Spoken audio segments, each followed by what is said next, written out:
আমাদের তো অভ্যাস ভালো নাই, আমরা সারাদিন শুধু হারাম খাই। আবার সন্তানের ক্ষেত্রে আমরা আল্লাহ ওয়ালা চাই, আমরা চাই আমার সন্তান আল্লাহ ওয়ালা হোক, আমি চাই আমার সন্তানটা ভালো হোক, আমি চাই আমার সন্তানটা বুজুর্গ হোক, কিন্তু আমি হালাল খাই না। দুস্তরারি আমার, কোন ব্যক্তি যখন হারাম খায় ওই ব্যক্তির শরীরে ব্লাড হয়ে যায় হারাম।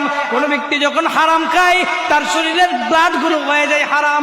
কোন ব্যক্তি যখন হারাম খায় তার শরীরের মাংসগুলো হয়ে যায় হারাম। কোন ব্যক্তি যখন হারাম খায় সেই ব্যক্তির সেই ক্যালসিয়াম গুলো হয়ে যায় হারাম। কোন ব্যক্তি যখন হারাম খায় সেই ব্যক্তির সমস্ত অঙ্গ প্রত্যঙ্গ দেহের সব কিছু হয়ে যায় হারাম।